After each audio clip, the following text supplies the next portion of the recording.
Hello, my name is Ari Shapiro. This video will show the work called Practical Character Physics for Animators. And here I'm going to talk about how adding a physics visualization tool inside of your workflow or inside of your animation tool would help create better and more physically correct animations, which in some cases can produce much better looking animations and answer questions like what's wrong with this animation, why doesn't it look quite right, more explicitly. This work was done by myself and Sung-Hee Lee, and I wanted to start by just talking about the use of character physics in general. So there is a field of animation where you can use dynamics, so just plain physics. So think of a ragdoll of some sort.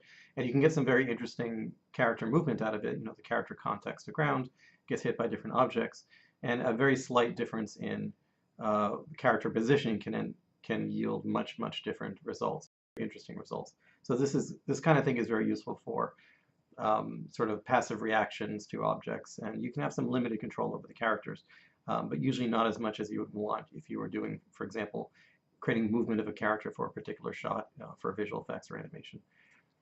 So there is so much you can do with character dynamics. You get some really interesting motion, but ultimately what is lacking is control. When you're animating, you want control. You want control over the subtleties of movement. You want control because the director might say, I want this movement to be a little bit more like this or like that. For whatever reason, you have to have control. And a full dynamic system does not give you that control. So it's not very useful for many animation environments.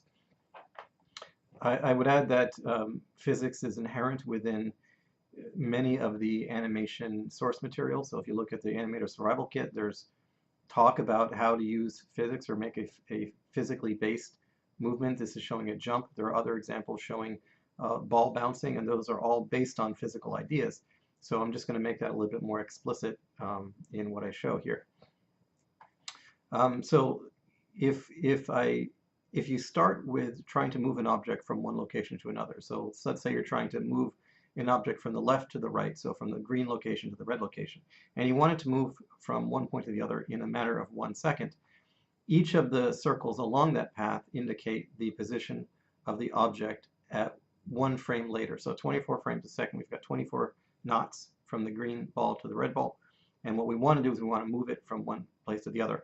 And in the absence of gravity and the absence of other forces acting upon this object, you're going to move in a straight line, and the movement is going to be in a consistent speed, so each of these knots will be evenly spaced. If you add gravity to the mix, what's interesting is that the spacing between the knots actually remains the same.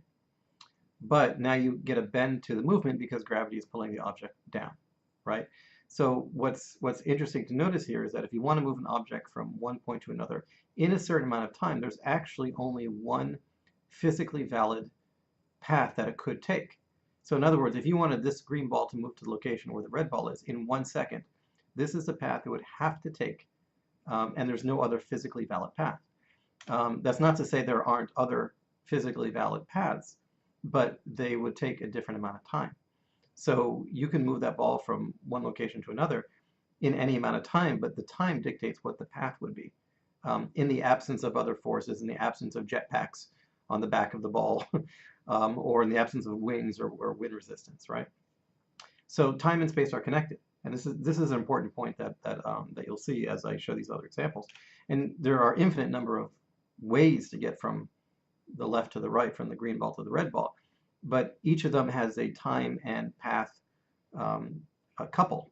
So if you wanted it to go in 1 second, this would be the path you take. So if you wanted to go in 5 seconds, this would be the task you would have to take. So using this information, we can create something that I call this ballistic ruler, right? So you can start measuring distance objects should travel as a ballistic, as a projectile floating through space, and not create just some generic curve, but actually create a curve of an object, a rigid body, falling from one place to another. And you can add time to it, you can subtract time from it, and you can show multiple paths. And this would show you a physically valid path, and the time it would take to get there. And also the time indicates the spacing, so where the object is at over the course of its motion. So if you had an object that, for example, was falling or jumping from a top of a building to the ground, and you wanted to say, well, what path should this actually take, you can use this ballistic ruler to find the right path. And you can see right here, some of those paths go right through the building, so those aren't really good paths. You can add a little bit of time to it, increasing the number of knots, and play around with it. So I think it'd be a very useful tool if this were part of the tool set in Maya or what other animation tool that you have. So you can use this as you could say, well, if I have an object and I want to start at a certain location and move in a certain direction, where would this object be 1 frame later, 2 frames later, 3 frames later? So you can just show that there. What's a little more common in something like visual effects is you might have something that's coming into frame. You want it to land there, and then you wanted to go backwards. You wanted to say, okay, if the object is here now, where would it be? Where would it have had to come from 5 frames earlier, 6 frames earlier, a second earlier, or what have you? So if you had a character that was jumping into the scene and landing, you could actually show from where it came from accurately, with physically valid results.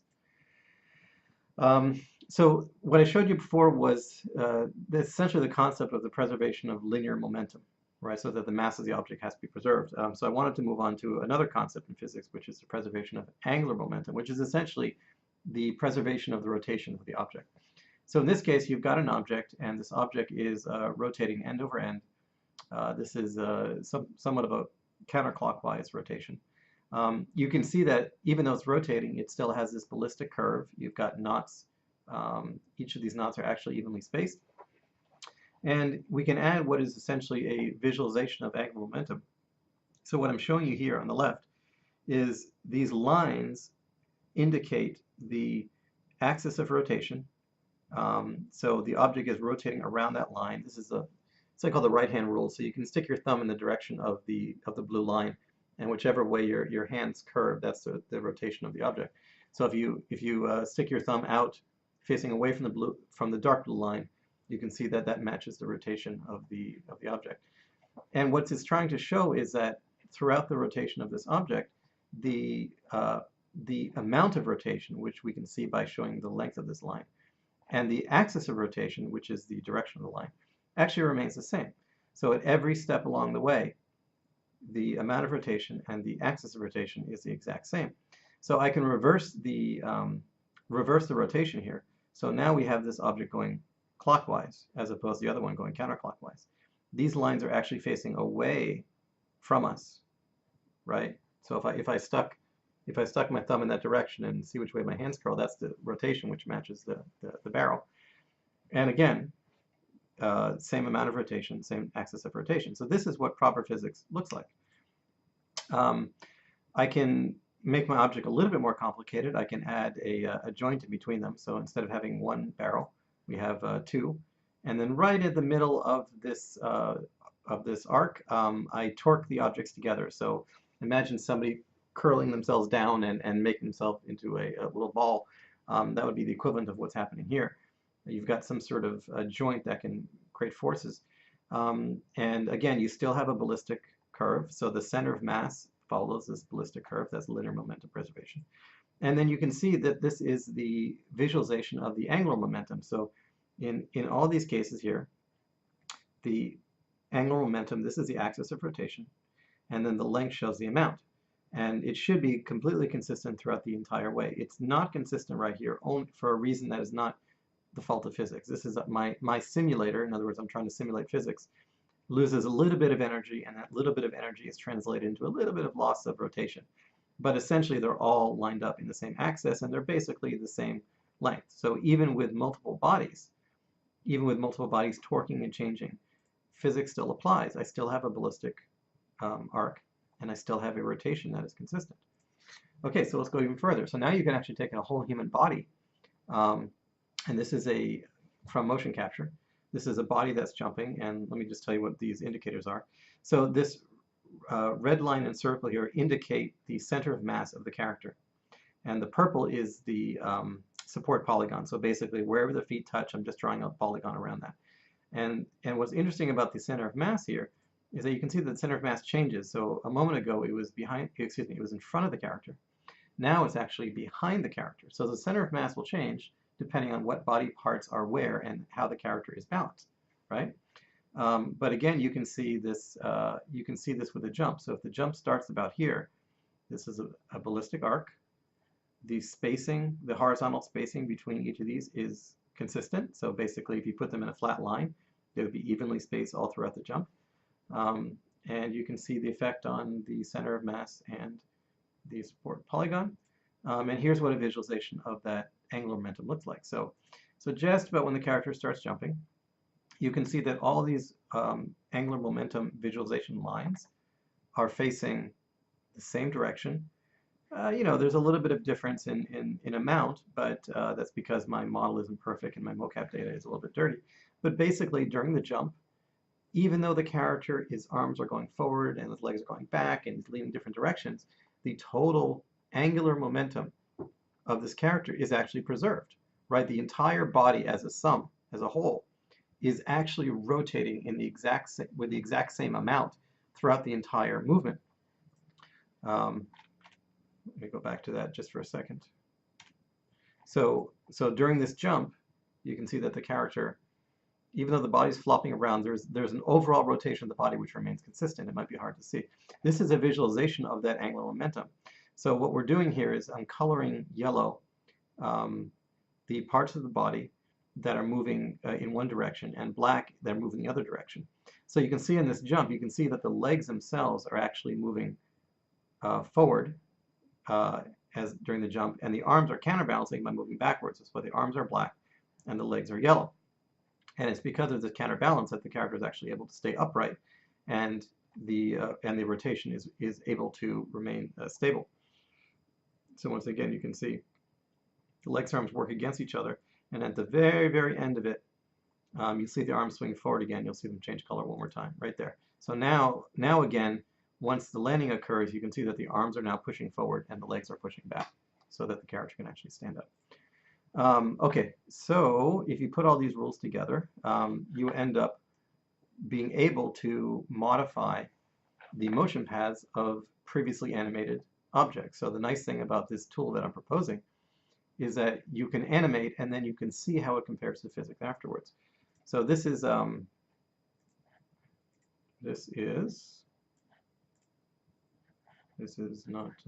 working. Let's see if we can get it working.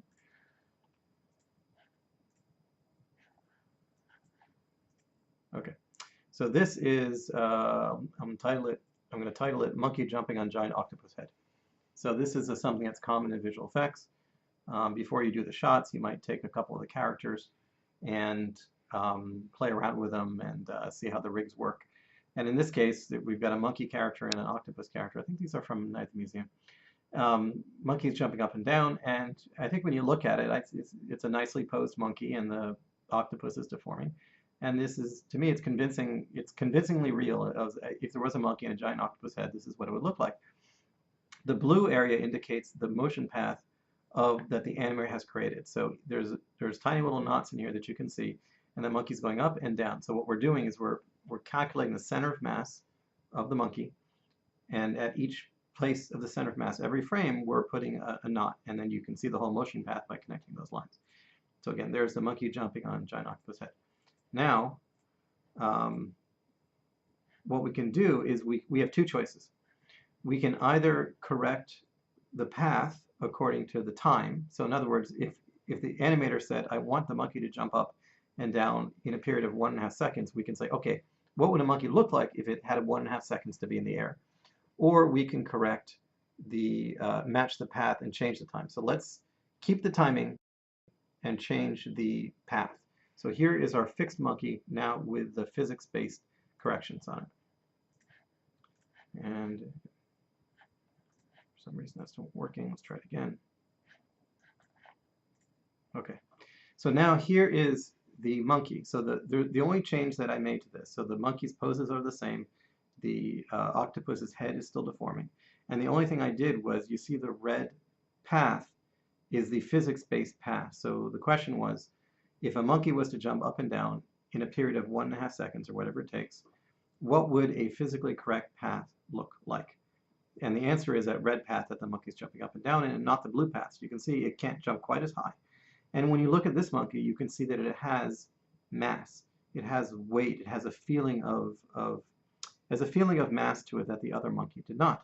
And all we did was simply apply those rules that I mentioned before, the preservation of linear momentum, the ballistic ruler, and decided to retime the monkey's jump accordingly. So the nice thing about this is that you've preserved the artistry, you've preserved the artist's work in animating the character, and all you've done is fix the path, and the result, I believe, is much better. So now if I showed you this one again, I think with close inspection you would see that it does seem very sort of weightless. Maybe it jumps a little bit too high, maybe it moves a little too fast on the way down. And on the right is the physically based monkey. So again, I would contend that physics will give you the monkey on the right once you have already done the monkey on the left. And I think that's a pretty good improvement for basically just a click of a button without interfering with the artistry itself. So how do you actually obtain these mass properties? Well, you need some way to define the mass, and usually what you can do is you can rely on the existing rig. So it's not uncommon to have a character that has a low resolution rig. So you might, for each joint, you create a cylinder or a sphere or a rectangle, and you place it on the character and use this for a low res animated rig in some cases. And what you can do is you can assume, okay, if this is a human or humanoid character, humans basically float, so their density is about 0. You can figure out the mass by calculating the volume of these polygonal constructs times the density, which is 1. And then you can derive inertial properties, which is to say, if something's tall and skinny, it'll rotate. If it's like this, it'll rotate faster around this edge than it will if you rotated it the long way and try to rotate it along the mass of the object. It's going to spin faster if it's just a spindly sort of rod. So the inertial properties would vary depending on what the shape of the object is. So you can calculate that and calculate that automatically. And this would be a way to use it in a tool set. So you might have an animation like this. The character jumping up on top of a platform. You want to identify the path itself. So you calculate the center of mass of the character, and you can see it here. And you can start to see where that jumping takes place, because you can start to see the beginnings of a ballistic curve in there. You want to identify, so you scrub back and forth, identify the jump off point. So at that point, there are no more forces being applied on the character. So when they're stepping on the ground, the ground's forcing them up. And then you want to calculate the point that they land, because once they land, you have to include forces again. So we're just talking about when the character's flying through the air. So you identify both those points, and now we can draw our physics-based curve. And here's actually 3 possible curves. If you started at the lower red point and you went to the upper point, this is a physically valid curve for the same amount of time that you wanted. Now you can say, look, I want to match the path, so let me add some more time to my physics-based curve until I kind of sort of match the animated path. And then you could get the same path, but what you had to do is you had to actually add time to it in this case to actually get a physically valid path. So I mentioned before, you can change the timing or you can change the path. In this case, we're changing the path. With a monkey, we change the time. And here we can start playing around and say, well, let's make the jump a little bit bigger and see what happens. So that's a slightly bigger jump. So this is the impact of it. So here's the original jump. So the original jump was actually 6 frames, 24 frames a second. That's a quarter of a second. So it looks like this, right? And then we've added 2 frames to make it physically valid.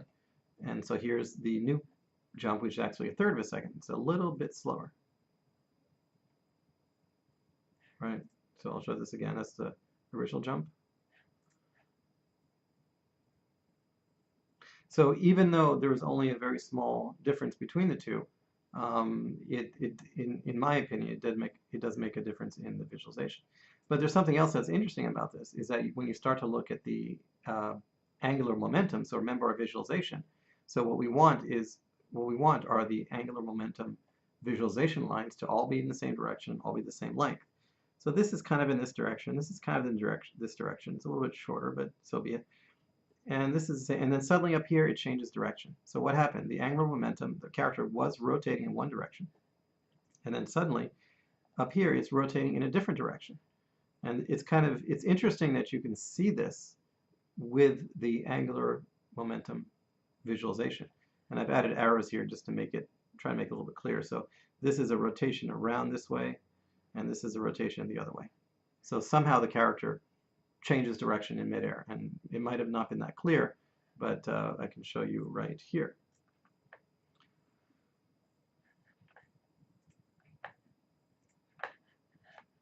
So let's see if this pops up. Let's try that again. Okay. So here we have the jump, right? I'm just going to scrub through it. Okay, now I'm going to go back. All right, so frame by frame, 1, 2, 3, there's a jump. Character jumps, leaps up. Okay, now his hands are starting to go out. His legs are starting to kick back. So the character is actually rotating like this, right? The leg kicks up, so the character is leaning forward and his leg is kicking up, so the character is rotating in this way. And then watch what happens right here. Suddenly it's rotating this way, right? So it starts out rotating in one direction and then it ends up rotating back the other way. So here it jumps up, 1, 2, 3, leg kicks up, lean forward, and rotate the other way. So what we saw with the angular momentum, we can now go back and we can see it in our animation. The character is actually rotating in one direction up here, one direction, and now it's rotating the other direction, 1, 2, 3. And the reason it had to rotate the other direction was because it had to land on its feet. There's no choice there, right? You have to land on the feet. But what this particular artist neglected to do was to counterbalance with the arms. So the arms should have been pushing backwards to counterbalance to make sure that the angular momentum is properly balanced. So you could see that with the visualization, and now you can correct it. So you might have looked at this animation and said, oh, there's all sorts of problems with it. I'm not sure what it is. Well, one of the problems is the angular momentum. Very easy to see. All right. Okay, so here's another example. So here is a relatively small character. It's maybe a 3-foot tall character, and he's falling from the top of a door. And is this fall too fast, too slow, or just right?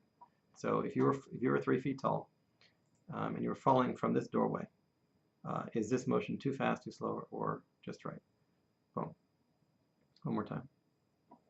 Okay, so we can consult the ballistics ruler, and we can say, okay, so the blue path is the original path given by the animator. So the animator says, my character is going to fall like this all the way down. Physics would say that if you wanted to fall from this point to that point in the amount of time specified, you would actually have to jump up a little bit before you fell down. So what that means is that this motion is actually too slow, because in order to move in this with this timing, you'd have to take this particular path. You'd have to actually go up. So it's too slow. So this is the new animation with the proper physically based timing. This is what a 3-foot tall character falling off the top of a doorway and how quickly it would fall. And then by comparison, that's the original one. You can see it's a little more floaty.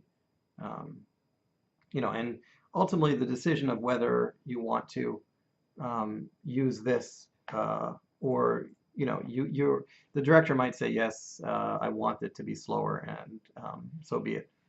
So be it, they're the director, but I think it's valuable to know what the physically valid path would be, and then you can make a decision from there. So another example here, so you've got a path here as it jumps up, so we can more or less match the path with physics, and then you get a jump that looks like this. So just again, the original, boom, and the fixed one, boom. So here's what it looks like with the background. So the original one is actually very fast. Here's the fixed one.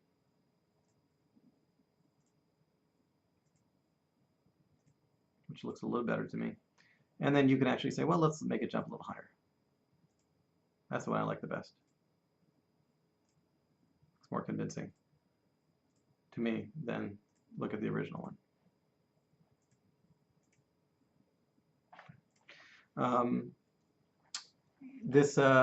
Another problem that you see with things like flips. So here we have the center of mass of the character, and as it's running, it's going to do a flip, boom, boom, boom. Now the problem is that in many animation workflows, you have the center of mass, which is specified as somehow the middle of the character, and it's static, it never changes.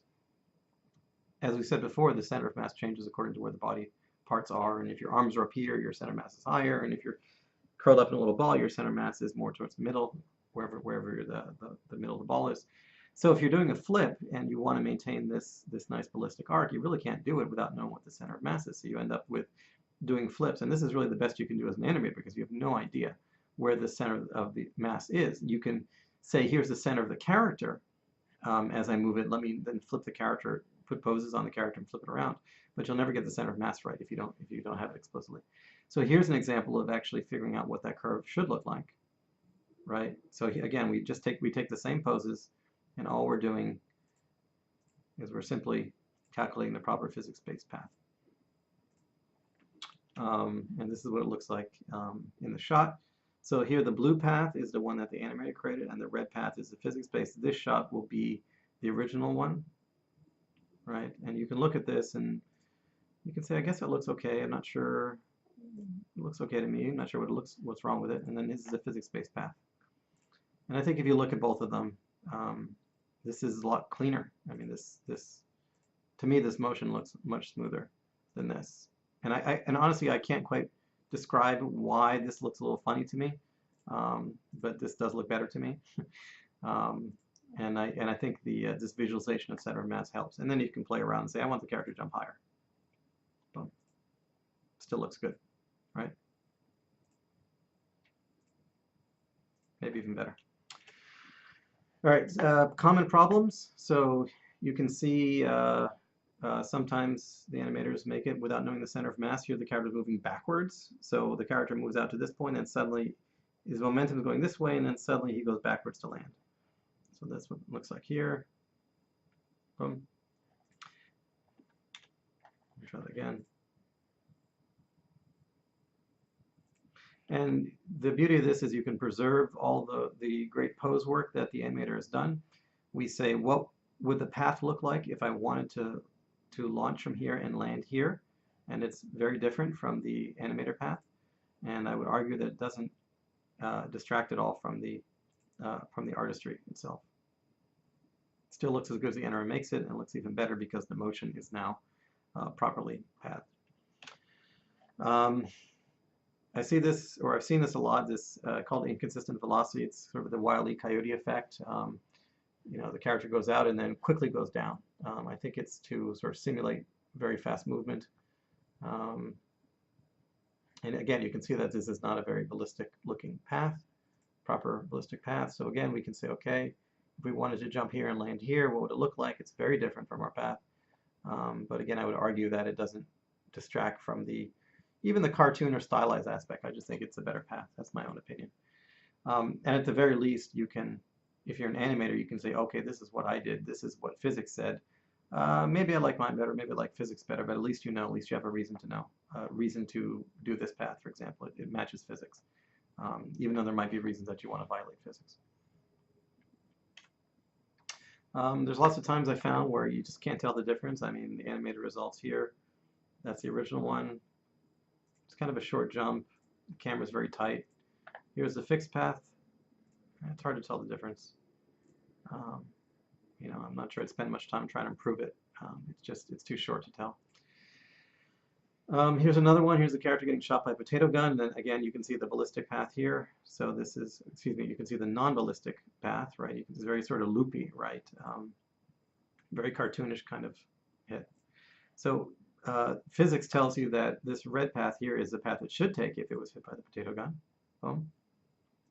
Which is very, very different from the animator path, right? So sometimes I'm surprised at how different they are. I mean, again, you can argue that the animator wants to create a sort of, or the director wants to have a certain cartoony effect. But at least it's good to know what physics would make it look like. And I'm not sure anybody is really distracted by the realness of the motion here. I think it just improves it. Another interesting thing that you might have noticed is angular momentum. So here's where the character is running. Here's where it gets hit by the potato gun. From here to here, that's where the character is in flight and should obey the rules of the preservation of linear momentum, but it doesn't. And you can see it here. See the angular momentum. It's pointing in one direction, more or less the same length, and then suddenly it gets smaller, then switches directions. Okay, so why does that happen? Let's see. No, we don't want the monkeys. Right, so here, so I'm just going to scrub through this again, right? So now watch what happens to the character. So it goes up here, it's rotating, it's rotating, it's rotating, it's rotating, it's rotating. You can see the body turning, right? The arms and legs are turning. So it starts basically flat on its back, and now it's turning, turning, turning, turning. And now watch right here. No rotation whatsoever, right? So here, the character is actually rotating around, and then right about here, it stops moving completely and just goes flat. So rotate, rotate, rotate, rotate, and then right here, you notice there's no more rotation on the body, or very little rotation on the body, until it hits. And that shows up as a change in angular momentum. So something which would be very, very difficult to pick up if you're just looking at this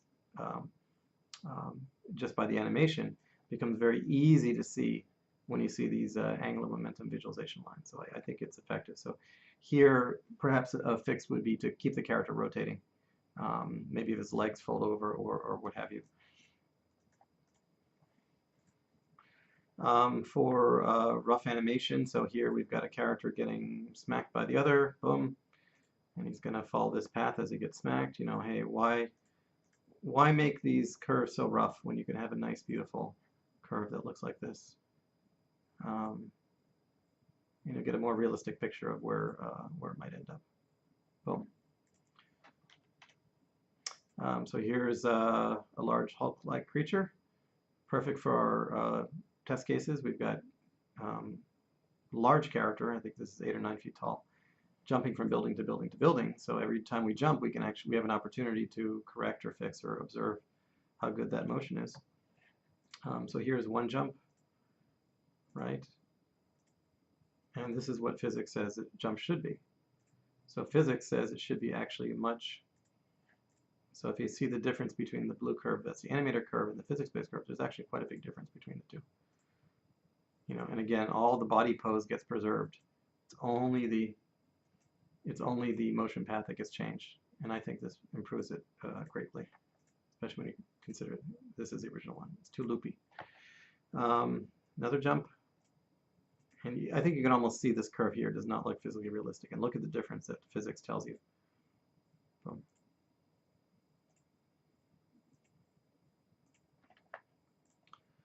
All right, so size makes a difference. So in this case here on the upper left, what I'm showing is this is a 6 foot tall man, and you're throwing a ball 15 feet over their head. And this was what it looks like. And it's really the speed of this motion that gives you the sense of size, right? So here, if we multiply everything by 10, so this is a 60 foot tall man right here in this right one. 60 foot tall man. And you have a ball that's not being thrown 15 feet over their heads, but 150 feet over their heads. And this is what an object would look like going 150 feet over their heads. And just by the speed of it, that gives you the sense of size. So even though this character and this character occupy the same visual space on the screen, you should know or should sense that this character is much, much bigger by the speed at which an object is going around them, right? So by contrast, if you have a very small object, again, occupying the same visual space, things should go pretty quickly. As soon as it, let me stop this one here and stop this one here.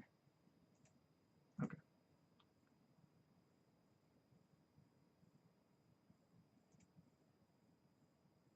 I'm not sure why this didn't. Let's try it again.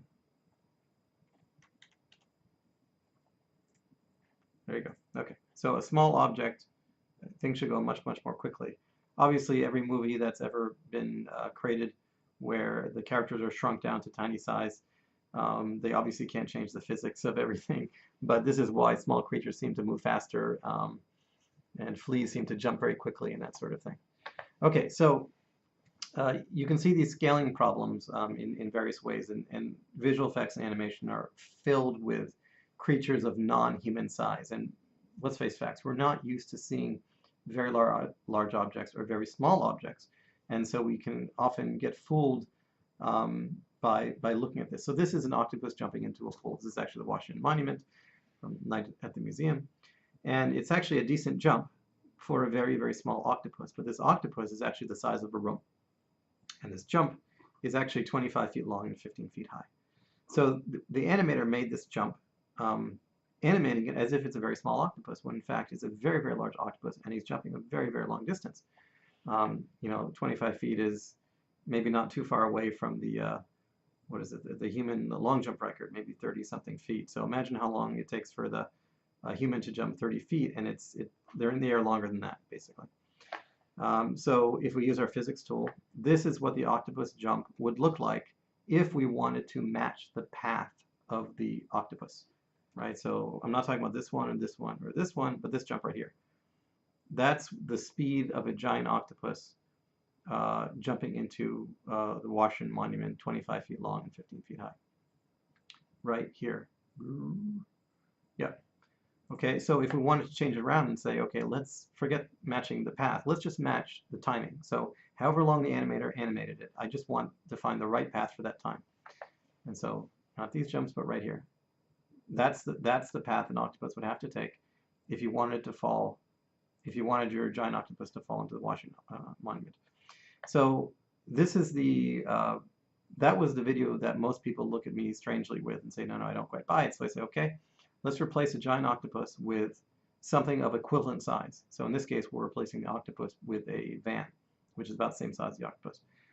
So here, if you saw this van, forget this jump, if you saw the van do this, would you think that's a proper motion for the van? And the answer should be no, it's not. That looks too cartoony, that looks too fast. And for perspective, I've included a man-size model over here. And this is switching it around, so now we can just say, let's match the path. And this is what launching a van 25 feet in the air and 15 feet high would look like. 1, 2, 3, launch. And that looks more right. And of course, there might be something else that you notice now that's been slowed down. You can see that it rotates one way, it rotates the other way. So at least in the case of a van, there's an angular momentum problem. And you can probably spot it right here, but I could visualize that as well. Okay, so so here's a movie where the previously 3-foot-tall creatures go into some device, and that device makes them giant size. So here we've got two giant creatures now fighting each other, jumping over trees. So these are maybe 20-foot-tall trees, 25-foot-tall trees.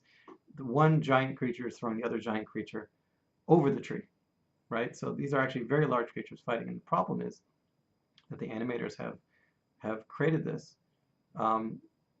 animated this as if they're very small still. So you can see how fast the movement is. They're really animating small creatures, and they're putting it in a big setting, and I think this is problematic. So here's the original. Again, he's throwing a large creature over a tree, right? And he's falling that fast. Okay, so here's what physics say. So not the run-up, but right here, that's what the physics-corrected throw would be like. Right there. That's what throwing a giant over a tree should look like. And inevitably, I haven't changed the run-up here. This is still too fast. You'd have to match the movement up until that point with the throw, but at least it gives you an idea of what this should look like. So here's the here's that last move, that last wrestling move. Boom, over a tree. So this is what it should look like. That's what a giant looks like jumping over a tree. So I think this this physics visualization gives you a better sense of proportion and scale that I think should be used more often. So it drives me a little bit crazy every time I see a giant robot, a giant monster, or whatever in movies, in animation or visual effects, that is not animated to proper scale. I think it ruins ruins it for me, but maybe I look too critically at this stuff. You can use motion capture as a guideline for these physics-based forces. So here we're showing the center of mass. Again, the support polygon, that's just a polygon that you draw around the contact points of the feet. And the character will be balanced if as just a general rule of thumb, it's not always true, but a character will be balanced if their center of mass goes basically remains within that support polygon. So you can see that in various different various different kinds of movements. You generally have, and then you see the jumping, center of mass goes in front, behind again. And then this is running. And running is sort of an interesting case because you can think of running as kind of a constant falling. So the center of mass is always in front of the character. And then the character puts its feet just before it's about to fall to put to recenter to rebalance itself. This works for non-humanoid creatures too. You can see this is a nicely balanced dinosaur. Center of mass is mostly within the support polygon. And then there's this other quantity, which is the ZMP, the zero moment point, which calculates some second order forces. That'll give you another idea of balance too. And that should also be within the support polygon. And in this case, it isn't, probably because we haven't modeled the dinosaur right to the extent that we might need to. So again, here's a non-human character. Doesn't adhere to completely human rules, although it's humanoid, and you can see it's actually reasonably well balanced. And you can see that with the center of mass in the support polygon. So, so you can add, there's a lot of visualizations you can add, right? You can add the path, the ballistic path, angular momentum, center of mass, support polygon. These things should all help an animator. So how often do ballistic motions, I've talked most about ballistic motions where objects are flying around or being thrown, appear in live action film. So here on the left I've got a chart for the Incredible Hulk. It was about 90% non-ballistic. These are the shots that needed visual effects. 90% of them non-ballistic, 10% of them used ballistic motion. For Aliens in the Attic, which was that movie with the creatures, probably haven't seen it, it's 84% non-ballistic and 16% ballistic. So there's actually more little creatures hopping around. So 16% of the shots, let's say a typical movie might have 300, 400 shots.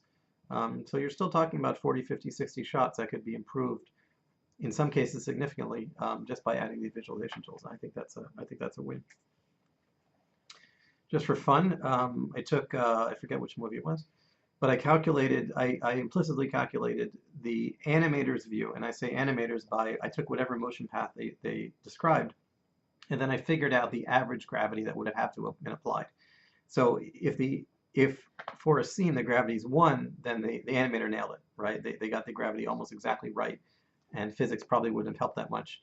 But you can see that scene by scene, this one's 100%, 80%, 220%, 40%, 50%. Every scene is different, right? And this is another reason to use this kind of tool set, is you actually get some consistency in your scenes. So some scenes don't look cartoony and other look real. You can actually make it very consistent across across a particular movie or set of shots. So in summary, my arguments for adding these character physics visualizations are that you get this kind of quality improvement for many shots at practically no workflow costs. I mean, you can animate and then you can just find your path and just fix your path with a button press. And I contend that I haven't seen too many shots where I've thought that the physics-based motion was worse than the animated motion. There's a lot of them where you can't really tell the difference. Some of them improved greatly. And in the cases where you want a non-physics-based path, you certainly have the right to do that and the ability to do that.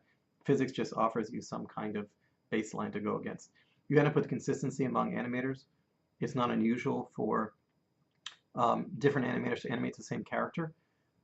So if you're animating a little cartoon character, Mickey Mouse or something like that, you might have 5 animators animating them in a large animation set, and to have everybody basically working with the same set of tools and the same set of motion parameters is a positive thing for the overall movie, film, or video. It's just another tool in the toolbox. It doesn't replace any skill on the part of the animator. Again, I mentioned that the poses that the animator worked very hard on, those are completely preserved.